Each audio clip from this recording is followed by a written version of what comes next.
She's now bragging about the success of Snow White, which is a movie that's going to lose hundreds of millions of dollars, and mainly because of her and because nobody wanted to support her. It was supposed to be a triumphant return of a fairy tale classic.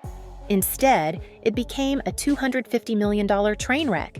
Empty theaters, merchandise quietly pulled from shelves, and a backlash so loud it's echoing through Disney's own halls. And at the center of it all, Rachel Zegler, once hailed as Hollywood's next big star, now facing the wrath of fans, critics, and even Disney insiders. So how did one of the most iconic stories of all time turn into a cautionary tale for the entire film industry? Let's break down exactly how Snow White 2025 fell apart and why the fallout is just getting started. From the moment the first trailers dropped, something felt off. Gone was the charming, whimsical fairy tale we all knew. Instead, fans were met with what one viewer called an unsettling fever dream. Critics slammed the film's aesthetic, calling it confusing, cold, and soulless. But the visuals weren't the only issue. The heart of the story, Snow White's journey, her romance, her kindness, had been rewritten beyond recognition. The prince? Scrapped. The dwarfs? Replaced with CGI creatures. And the message? Less about love and more about female empowerment through leadership and independence. Sounds progressive on paper, but for millions of Disney fans, it didn't feel like a fresh take. It felt like a complete gutting of what made the original magical. And that's when the backlash began. At the center of the controversy stood Rachel Zegler, the actress cast to play Snow White. Once seen as a breakout star from West Side Story. She gave an interview last week talking about how they were basically a bunch of white supremacists on the set of West Side Story. That's her thanks to Steven Spielberg, who discovered her and made her. So she's an ingrate, she's annoying, and I think she's probably two and done. Her public comments quickly turned her into the face of everything fans disliked about the remake. She mocked the original film, criticized the love story, and declared that this Snow White doesn't need saving by a man.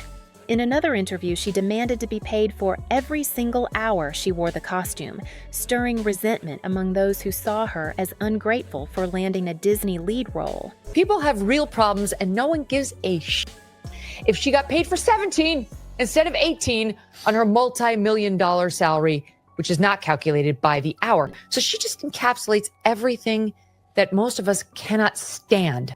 To make things worse, Zegler doubled down. She accused critics of being stuck in the past and labeled detractors as part of a demographic resistant to progress. But instead of winning support, her remarks only fueled the fire. For years, Disney's loyal fan base gave the studio the benefit of the doubt, even when it stumbled. But Snow White 2025 was different. This time, even longtime supporters had enough. Social media lit up with fans describing the film as disjointed, joyless, and flat-out embarrassing. Some who normally champion diverse, modern takes on old stories admitted this version had gone too far. One moment in particular drew mockery. A bizarre final scene where the characters all wear matching white outfits and break into a choreographed dance. What was meant to be a celebratory ending instead came across as painfully awkward, completely out of sync with the rest of the film's tone. Behind the scenes, chaos was brewing. Reports emerged that the film went through 3 rounds of reshoots, each one attempting to fix glaring script issues and salvage scenes that just didn't work. The result? A Frankenstein's monster of a movie. Scenes stitched together with abrupt transitions. Storylines introduced and dropped with no resolution. Characters that felt shallow and half-formed. And the budget? Ballooned to over $250 million. And that's not even counting the tens of millions spent on marketing, merchandising, and last-minute damage control. What began as a prestige project had spiraled into an uncontrollable financial risk. When the film finally hit theaters, the numbers told a brutal story. IMDb ratings bottomed out at 1.6 out of 10. There are empty theaters all around the country. We are now at a 1 out of 10 on IMDb for the new Snow White. And yeah, we had more dwarfs than we did viewers in most of these theaters.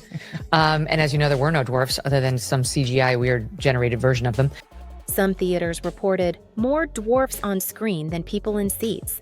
Merchandise tied to the film began disappearing from store shelves, not because it was selling out, but because it was being pulled. Disney, in a quiet but telling move, scaled back promotional efforts. Analysts believe the company knew they had a flop on their hands and didn't want to throw good money after bad. What was once expected to be a merchandising juggernaut had turned into unsold stock and empty theaters. Here's where things got truly divisive. Fans weren't just upset about the visuals or the acting, they were angry about what they saw as ideological storytelling done wrong. The romantic plotline wasn't updated, it was erased. The core themes weren't expanded, they were replaced. And instead of blending progressive ideas with heartwarming storytelling, the film felt like a lecture. Zegler's take on female empowerment was noble in intent, but many felt it lacked nuance. Can a woman be strong and in love? Can she lead and be saved? The film said no. If women in modern day America must make that choice, be a leader as a female and fall in love and be rescued by a prince, like that's incongruous bullshit. That's only the left's version of what it means to be a strong woman or female empowerment. And for a large part of the audience, that felt like a message masquerading as a story. The fallout wasn't just creative, it was corporate. Disney CEO Bob Iger now faces mounting pressure from shareholders demanding answers. To entertain, not send messaging as Snow White sales compete for worst performing live-action Disney adaptation ever. What was supposed to be a safe remake of a beloved IP has now become one of the biggest flops in Disney's live-action history. Critics point out that the studio relied too heavily on brand recognition and underestimated how much fans care about authenticity. You can update a fairy tale, but if you lose the heart, nostalgia turns into betrayal. This disaster may force Disney to rethink everything, from how it casts its leads to how it balances message and magic in future adaptations. Snow White 2025 was meant to inspire a new generation. Instead, it alienated the old one, confused the new, and cost Disney hundreds of millions in the process. Rachel Zegler may still defend her role. Disney may still try to spin the narrative. But the numbers don't lie. When storytelling takes a backseat to messaging, and when ego replaces humility, audiences notice. This wasn't just a box office bomb. It was a loud, clear message to Hollywood. And if she hadn't have opened her mouth, I think that this movie might have done well. They might have just been able to ride on the hopium of the movie and some well-cut trailers, and people would have paid to go see it, and then it would have fallen off when people knew it was garbage. Don't mess with the magic unless you know exactly what you're doing. Do you think the backlash was justified, or was the hate overblown? Let us know in the comments. And if you're ready for more behind-the-scenes truth bombs, hit that subscribe button, because this story is only the beginning.